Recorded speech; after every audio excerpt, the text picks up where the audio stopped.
Hi, I'm Gamer Jock. Sorry for the week hiatus. I've been busy with cleaning up my house and answering summer classes for Dade, so I can get credits. Anyhow, this is The World Ends With You.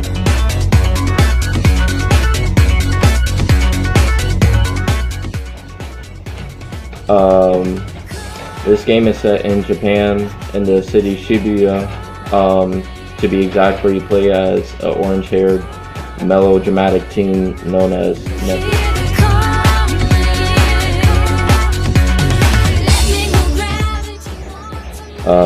Neku's emotions. Neku is the usual teenager that is socially awkward around others and chooses to be by himself with his headphones on. However,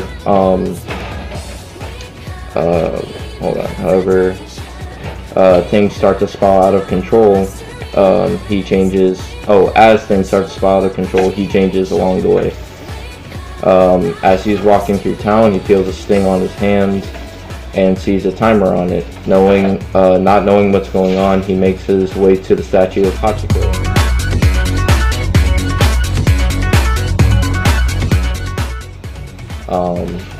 where he meets his first partner, named Shiki.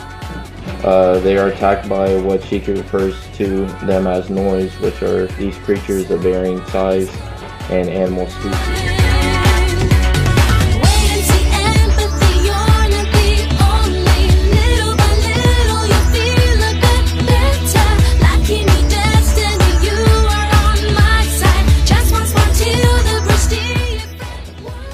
These creatures look like some next level graffiti expert made them.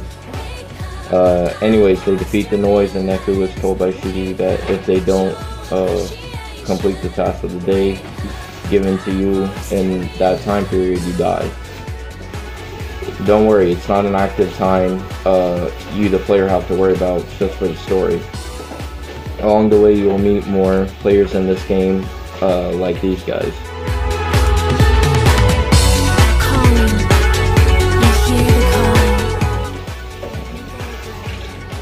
Rhyme is a nice quiet one, Beat is the knucklehead of the group, and Joshua is the mysterious one that won't reveal his true intentions till later.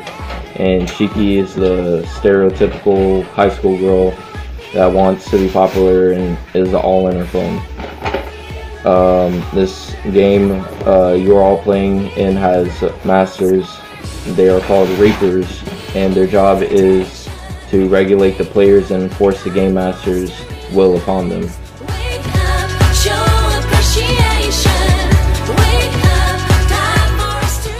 As the game goes, you learn that everything is not as it seems, and certain people aren't who they claim to be. DS features for combat. Since this game is a DS game, it uses a top and bottom screen for combat. You are on the bottom and your partner is on the top.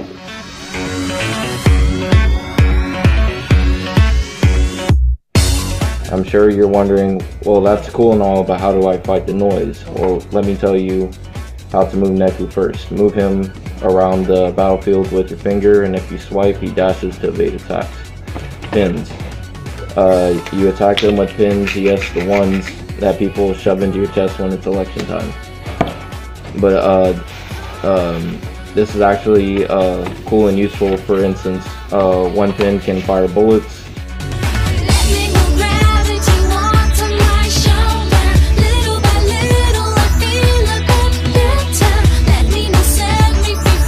While another one allows you to move objects around the battlefield.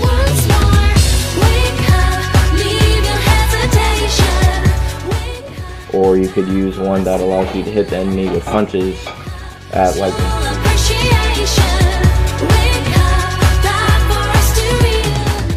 While this is all cool and everything, your pins do have a cooldown feature, and some last longer than others. For example, a healing pin like this one may only allow you to use it once or twice per battle, while attacking pins are used and take some time to recharge, but you could use them again when they're done, like so.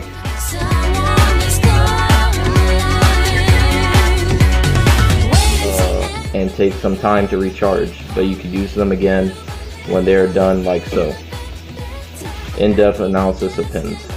Each pin can be leveled up to a certain level, like to 3 or up to 6.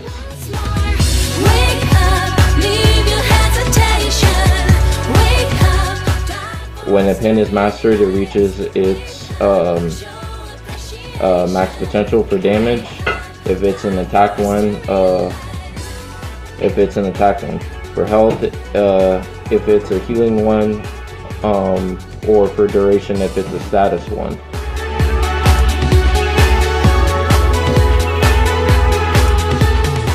Also, the recharge times are lowered. These pins also have prices on them because they can be sold at shops, which I will get into in a moment.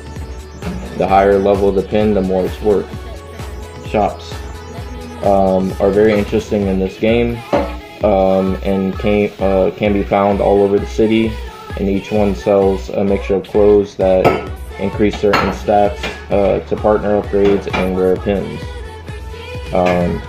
The shops are broken down to real life examples, like a really ritzy shop will have really expensive crap with uptight clerks to back it up. I'll always talk crap to you if you just browse and leave.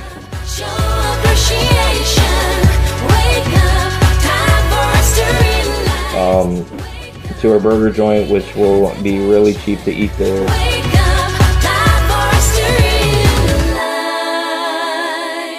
Which is another part of the game. You got to feed you and your partner so they perform well in combat. Don't worry, they don't have to eat healthy, so you could feed them burgers and get fat for all I care. There are great incentives for buying often at shops, which are gauged by this meter.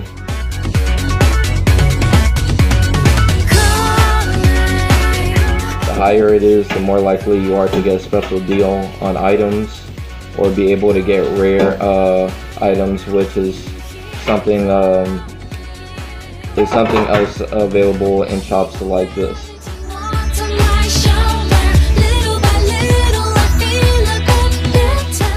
Some items cannot be purchased with just money. You might need specific materials to get it. There is also a music store in this game where you could buy CDs for music when you're in your main menu. Main menu is basically your phone, and your menu options are your apps. For example, you will have a noise app that shows you a full list of all the noise. You have a race plus what level you beat them at and what times you can get from them.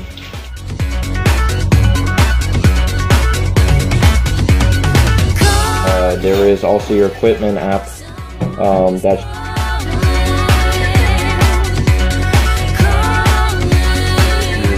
what equipment you have purchased. You receive other apps along the way, such as a pin mini game called Pin Slammer, where you play it like some Beyblade crap, only less exciting.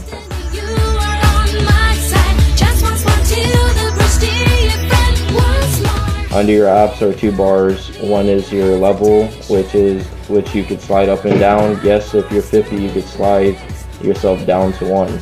And I know what you're thinking, why in the world would I do that?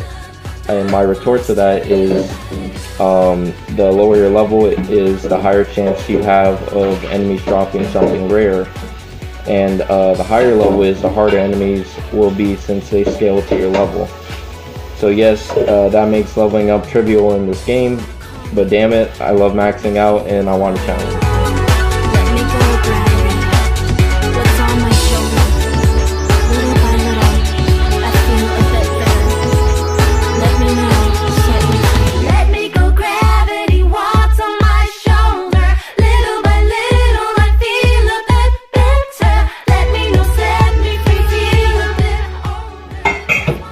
You could also adjust the difficulty of the game to your liking, from easy to hard. I played on normal since it was my first time through, and you could switch your partner between automatic or manual. Personally, I put automatic. Worry about yourself for once.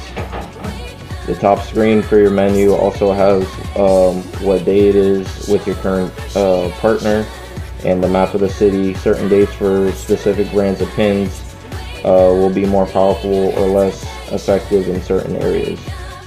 Text bubbles is how everyone in the game will interact with each other, and you will occasionally hear sound effects by the main characters and the clip.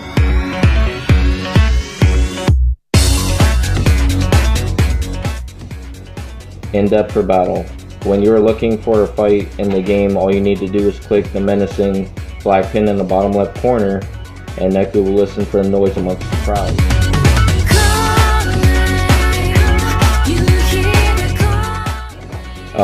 And the bottom screen will show the noise floating. Hold on. Excuse me. Show the noise floating around everywhere. They all have different symbols.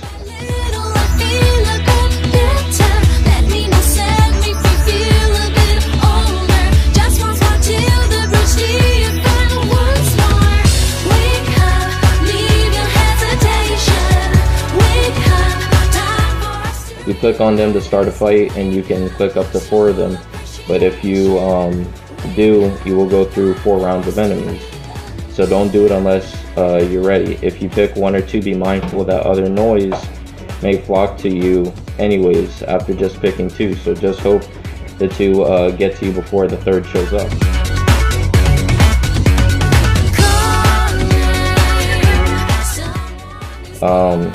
When you pick your pins, try to mix up your lineup so you have variety. This is important if you want to survive and you want that star rank after the fight.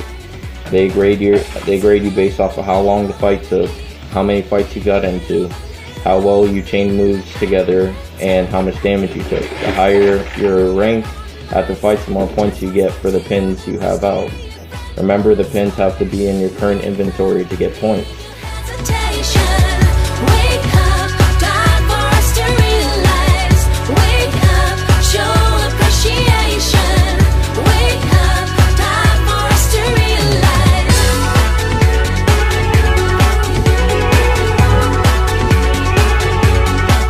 Small interesting thing about the game as well is the game rewards you the game rewards you with points if you go a couple days without playing. So when you return and play the game, you get a lot of points.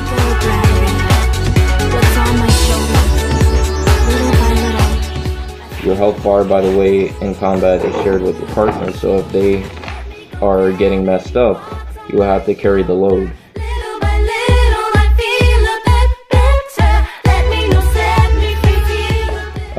Music and atmosphere is a big part of this game. It's constant,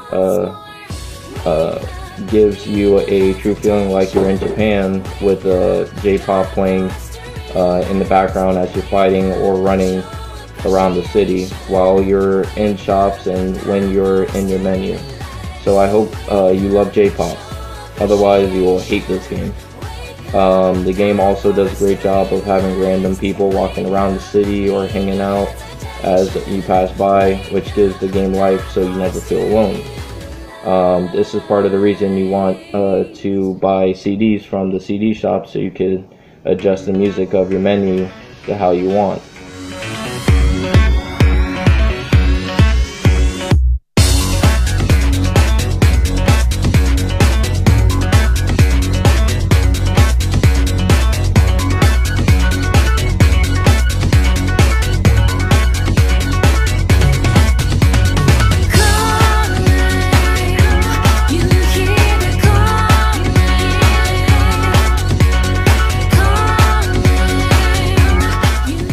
Money in this game also comes in the form of pins, but it's called yen like in real life.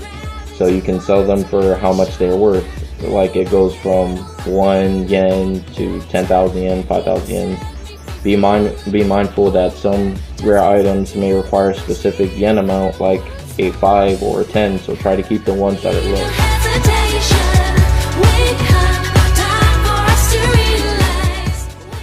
Bosses are usually the Reapers and come out when the story starts to build up, or sometimes by surprise. They're usually difficult and will require you to have not just a balanced attack of pins suited for different bosses, but also have them mastered, especially when you get to the last boss. That was really hard. The bosses look like normal people for the most part, except when they turn into their fight form, in which case they turn into the noise you have been fighting, but just special kinds like this.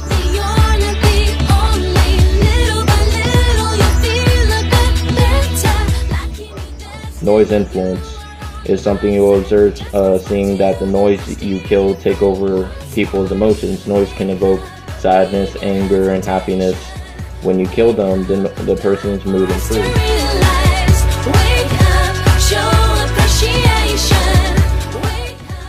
End-game features are extra missions you get after the game ends, where you play with your different partners again, just having harder missions since it's post-game. I didn't find the need to play post-game since I was satisfied after the game, but I'm sure it's fun. Final thoughts on this game is it's very fun with its stylish design with the enemies. The characters are funny, but it also does a great job of gripping you with heart-dropping moments. Even the clerks and random characters breathe life into the game. The bosses are a little tough but exciting, and the J-pop keeps grinding fresh. The characters you get by way of pins, the powers you get by way of pins are varied and strong. You really feel like you're in Japan. It doesn't get more anime than this. That's another thing. If you love anime like I do, you will love this game. I hope you guys liked the video. My apologies for not making it last week. I just entered some classes for dating and it slipped my mind. Be easy. See you guys next week.